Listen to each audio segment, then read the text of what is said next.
Hello, good morning. So, ito po pala yung paano nyo ilalagay yung inyong Bitcoin wallet sa inyong PGI account.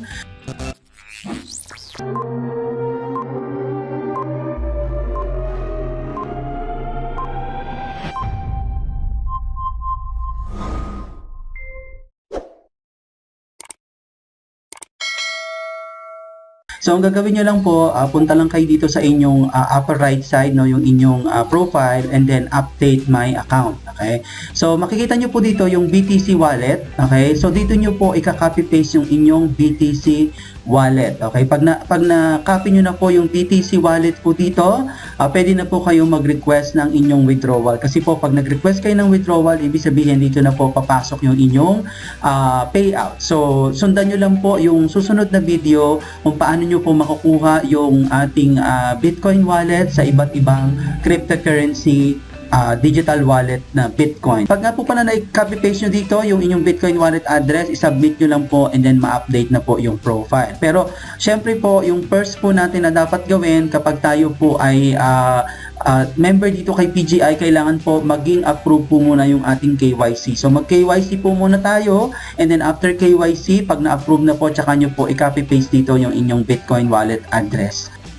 Hello, good morning. So dito po sa video na to, ipapakita po natin kung ano po yung mga iba't ibang digital wallet or Bitcoin wallet na ginagamit ko po or pwede po natin gamitin dito po sa BGI. Actually, napakadami po, no? So, kung makikita nyo po dito sa aking screen, meron po akong blockchain, may Abra, may CoinsPH, may Coinbase, and then Celsius wallet.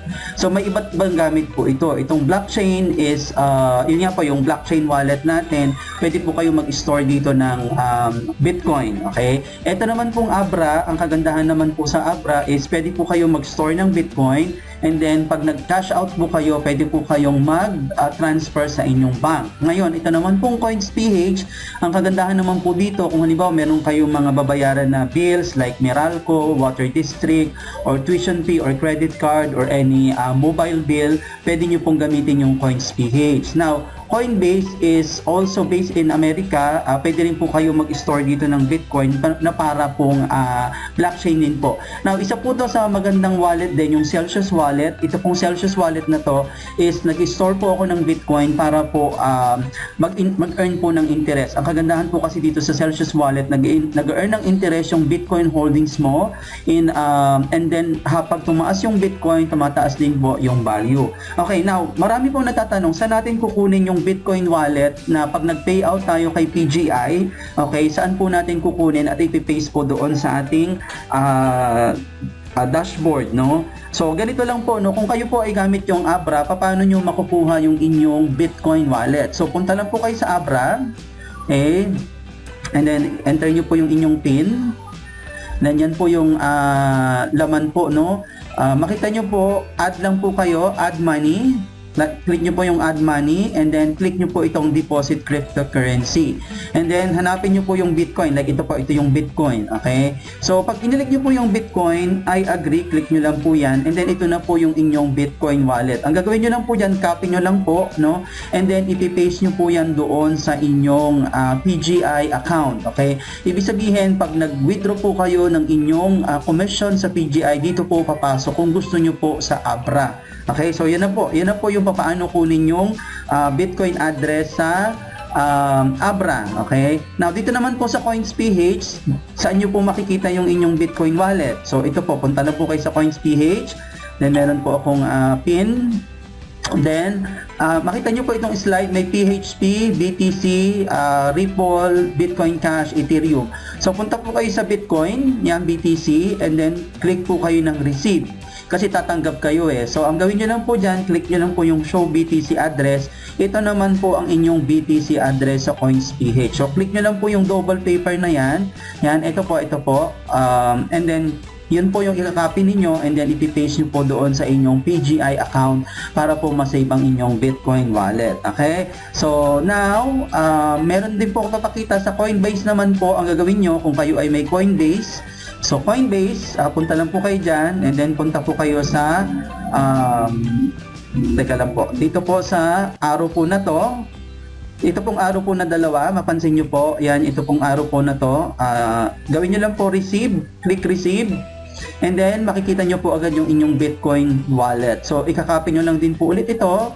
And then, yun po yung ipipaste nyo po doon sa inyong PGI account kung ang gamit nyo po ay Coinbase, lalo na po doon sa mga nasa ibang bansa like Canada, US, and other country, Australia. Yun po. So, mas maganda po itong gamitin ito pong Coinbase. And then, pwede po, ang kagandahan po dito, pag na-transfer nyo na po yung inyong income from PGI at nandito na po sa inyong Coinbase, pwede po kayong mag-withdraw sa any Bitcoin machine na nandyan po sa bansang US, Australia, and Canada, and other first world country. So, ganyan lang po kung gusto nyo pong kunin yung inyong Bitcoin wallet. So, again, yun pong arrow sa baba, yung gitna na yan, and then receive.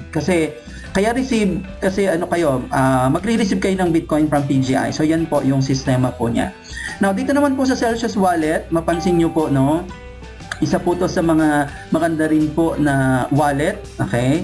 So, meron po niyang security. Okay, so yan po. May biometric siya. Tayin lang po natin. Kasi po, ang kagandahan po dito sa Celsius Network, marami po itong, yan po, katulad po nitong aking Bitcoin holdings po dito, $1,177 po yung total. Pero ang talaga pong nilagay ko lang dito is $1,000. Pero kumita na po siya ng 177.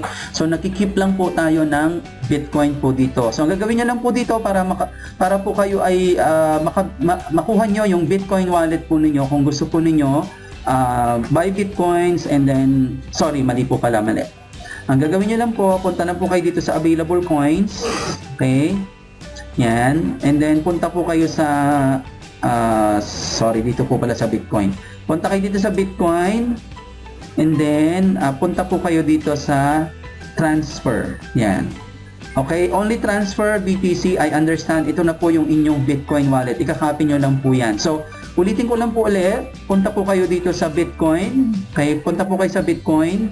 And then, punta po kayo dito sa nawala. Okay, wait. Add coins, Add coins, click nyo po pala yung add coins, no? And then, kasi Ethereum po ang nakalagay dyan eh. Add coins. Then, I understand, palitan nyo lang po ito, BTC. Yan, i-click nyo lang po itong BTC, I understand. Yan na po yung inyong Bitcoin wallet address. So, ganun lang po yung pagkuha ng iba't ibang klase ng Bitcoin wallet sa iba't ibang app. Yun lang po. Thank you. So, kung may tanong po kayo, ask nyo lang po sa akin. Salamat.